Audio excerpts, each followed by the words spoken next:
একজন ডিজাইনারকে অনেকভাবে তার ডিজাইনে টেক্সটকে উপস্থাপন করতে হয়।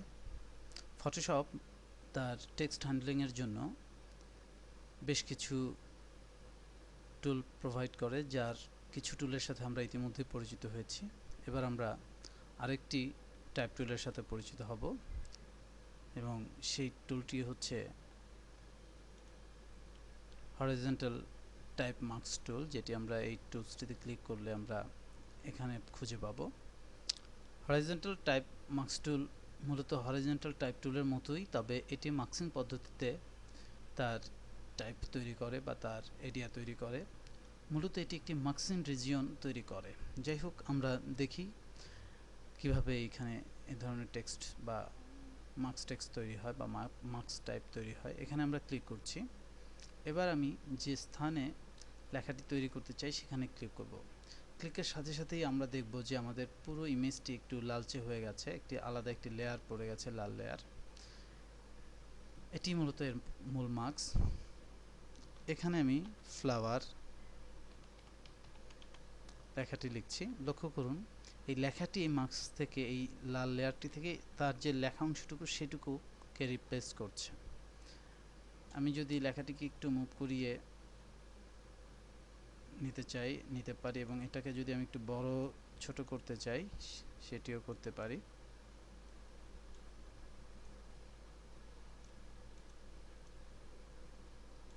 এবার আমি কিবোর্ডের এন্টার কি চাপছি।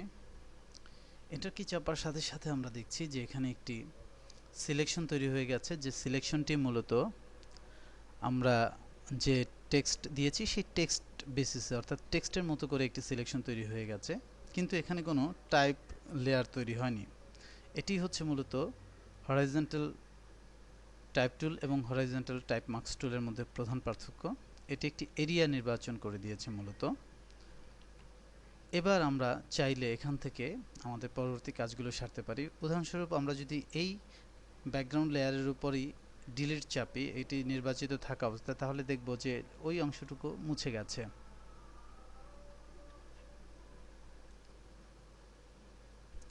ঠিক একইভাবে আমরা এটিকে আন্ডু করে আরেকটি উদাহরণ দেখছি। আন্ডু করার জন্য কিবোর্ডের অল্টার কন্ট্রোল জেড চাপছি। আমরা এই কমান্ডটির সাথে এর আগেই পরিচিত হয়েছি। আমরা এবার যেটি করছি, এই সিলেকশনটি থাকা অবস্থায় আমরা একটি নতুন লেয়ার নিচ্ছি। এই নিউ লেয়ারে ক্লিক করে নতুন একটি লেয়ার নিচ্ছি। আমরা এই লেয়ারে যদি এটিকে বিশেষ একটি কালার দিয়ে ফিল করে দেই, উদাহরণস্বরূপ আমরা কালারটি দিয়ে ফিল করে দিচ্ছি। এটি সিলেক্ট করে কন্ট্রোল চেপে ব্যাকস্পেস চাপলে কালারটি দিয়ে ফিল হবে। লক্ষ্য করুন, এটি আরেকটি টেক্সট তৈরি করেছে, কিন্তু এটি মূলত এখানে যে লেয়ারের আগে আমরা টি দেখতে পেয়েছিলাম এর আগে, এটি মূলত সেই ধরনের লেয়ার না। এটি মূলত একটি ইমেজ লেয়ার, অর্থাৎ আমরা যদি এটিকে এখন আমাদের টাইপ টুল দিয়ে এডিট করতে চাই, এটি এডিটেবল না, এডিট করা সম্ভব হবে না। এছাড়াও এটিকে বড় ছোট করলে এটির যে রেজলিউশন বা এর যে মান, সেখানে কিছুটা পরিবর্তন আসবে। যাই হোক, আমরা এই লেয়ারটি যে কারণে করেছি আমরা সেই এক্সাম্পলটি দেখি। আমরা এর অপাসিটিটা একটু কমিয়ে দিচ্ছি। আমরা দেখতে পাচ্ছি যে এই ধরনের কাজ করার ক্ষেত্রে এই ধরনের মার্কস কিভাবে ভূমিকা রাখতে পারে। এছাড়া আমরা আরেকটি এক্সাম্পল দেখব।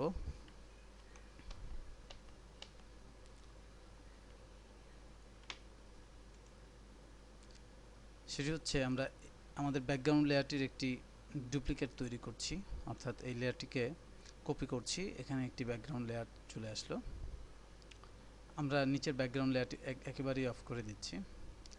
এবার আমাদের যে সিলেকশনটি রয়েছে সেই সিলেকশনটি আমরা যদি ডিলিট করে দিই, আমরা দেখতে পাচ্ছি যে এখান থেকে এটি ডিলিট হয়ে গেছে, অর্থাৎ যে এরিয়াটুকু ছিল সেই এরিয়াটুকু মুছে গিয়েছে।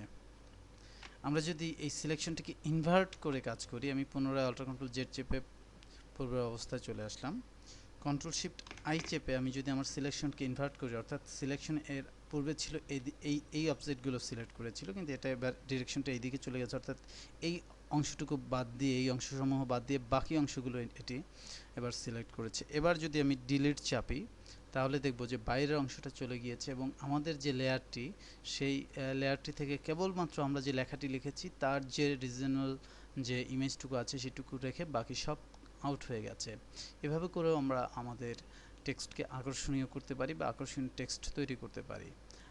আমরা এবার যদি আমাদের পরের যে লেয়ারটি আছে সেটিকে অন করি, অর্থাৎ সেটিকে অ্যালাইভ করি, সেক্ষেত্রে আমরা পরিবর্তনটি দেখব যে এটি পুরো ছবি আসছে এবং এখানে তেমন কোনো পরিবর্তন দেখতে পাচ্ছি না। মূলত এখানে পরিবর্তন রয়েছে। পরিবর্তনটা কি সেটি আমি এখনই বোঝাচ্ছি। সেটি হচ্ছে, যেহেতু এই লেয়ারটি এবং এই লেয়ারটি সেম লেয়ার ছিল, একই ইমেজ কপি করা হয়েছিল এই লেয়ারে এবং এর উপরে সেম ইনফরমেশনগুলো আছে, ফলে এটি এর সাথে মিশে গেছে। আমি যদি আমার মুভ টুল ব্যবহার করে এটিকে নাড়াই, আমাদের অবশ্যই এই লেয়ারটি নির্বাচিত থাকতে হবে, এটিকে নাড়াই, তাহলে আমরা এই পরিবর্তনটি দেখতে পাবো যে না, এখানে আরও একটি আলাদা লেয়ার রয়েছে এবং যেটি মূলত এভাবে আমরা একটি ইমেজের ভেরিয়েশন তৈরি করতে পারি। এছাড়াও আমি এটিকে পুনরায় আগের অবস্থানে নিচ্ছি। আমি এখানে যে এর বিভিন্ন কালার মোড রয়েছে, লেয়ার মোড রয়েছে, এখানে পরিবর্তনের মাধ্যমেও আমি আমার ইমেজের সাথে এর একটি ভেরিয়েশন তৈরি করতে পারি। লক্ষ্য করুন এখানে পরিবর্তনগুলো দেখা যাচ্ছে। অনেক সময় ফিউশন ইমেজ তৈরির ক্ষেত্রে এটি গুরুত্বপূর্ণ ভূমিকা রাখে। এছাড়াও আমরা যদি ব্যাকগ্রাউন্ড লেয়ারটির আরেকটি কপি করি এবং ব্যাকগ্রাউন্ড লেয়ারটিকে অফ করে এই কপিটির অপাসিটি কমিয়ে দেই, সেক্ষেত্রেও, এবং নিচে একটি আলাদা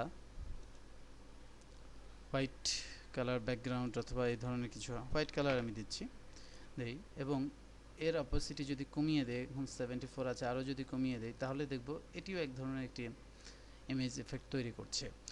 মূল কথা হচ্ছে যে মাস্ক টাইপ টুল মূলত কোনো টাইপ অবজেক্ট তৈরি না করে টাইপ এরিয়া তৈরি করে এবং যেটি ইমপ্লিমেন্ট করে আমরা আমাদের ইফেক্টকে আকর্ষণীয় করে তুলতে পারি। আমি একটি প্র্যাকটিক্যাল এক্সাম্পল দেই। আমি আমাদের সমস্ত লেয়ারগুলো মুছে দিলাম, কেবলমাত্র ব্যাকগ্রাউন্ডটিকে রেখে।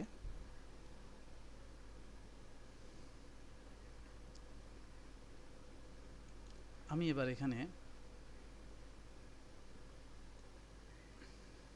এই ইমেজটির একটি ডুপ্লিকেট তৈরি করে নিচ্ছি এবং এখানে একটি লেটার লিখছি এফ, এবং আমি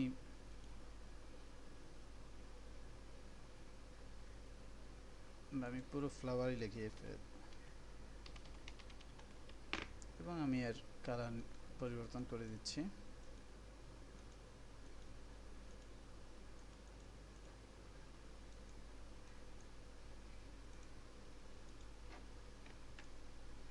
আপাতত আমি আমার লেয়ারটিকে একটু ছোট করে, এটি ফ্রি ট্রান্সফর্ম টুল, কন্ট্রোল টি চাপলে আপনি এই কন্ট্রোলটি পাবেন, আমি সেটি ব্যবহার করে এটি রাখছি।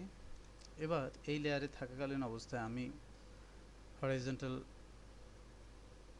টাইপ মাস্ক টুল নির্বাচন করছি আমি, এবং এখানে এ লিখছি একটি, এবং একে আমি বেশ সাইজটি বড় করে দিচ্ছি।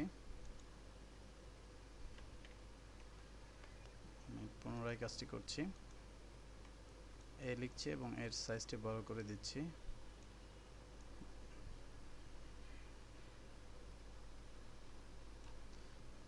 এবং আমি আমার যে ফন্টের স্টাইল এবং ফন্ট ফেস যেটাকে বলা হয়, সেখানেও আমি পরিবর্তন আনছি। আমি এর ডিজাইনটিকে একটু চেঞ্জ করতে চাচ্ছি একে।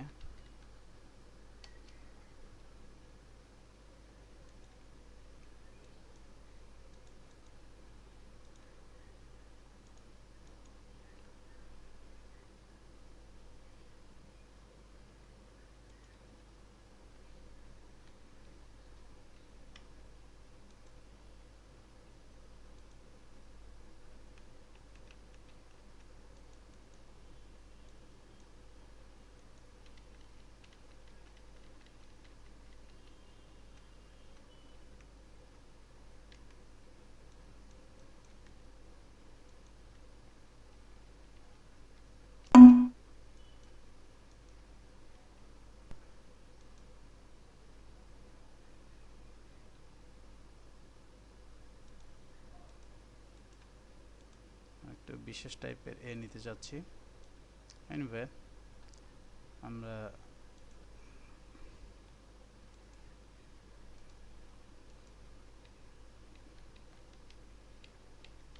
আপাতত আমাদের ফন্ট ফ্যামিলিতে এটিকে নিচ্ছি আমি, এবং এর সাইজটি আমি বড় করে নিচ্ছি।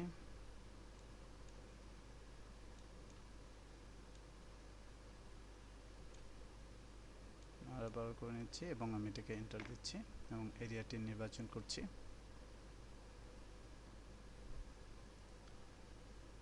এবার আমি আমার ব্যাকগ্রাউন্ড থেকে এই যে এরিয়ার ইনভার্ট তৈরি করছি এবং এটি কেটে নিচ্ছি, যেটি আমি এর আগের এক্সাম্পলে দেখিয়েছি। এবার আমি এটিকে সরিয়ে এনে এই ফ্লাওয়ারের সাথে কম্বাইন করে দিচ্ছি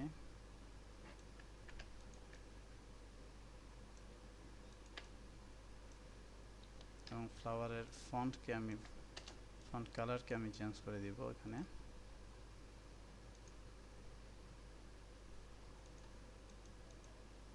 প্রাথমিকভাবে আমি যদি আমার ফন্টকে একটু হোয়াইটিশ করি সেটি ওয়াইজ হবে। এখানে আমার টাইপ টুলস নিচ্ছি এবং ফন্টটিকে আমি হোয়াইট করে দিচ্ছি।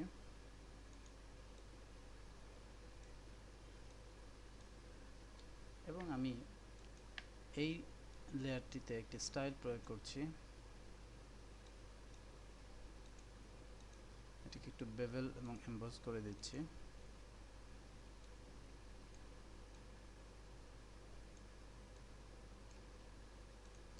এভাবে করে আসলে এ ধরনের মার্কস টাইপ টুল ব্যবহার করে আমরা বিভিন্ন রকম টেক্সট ইফেক্ট বা ইমেজ ভেরিয়েশন করতে পারি।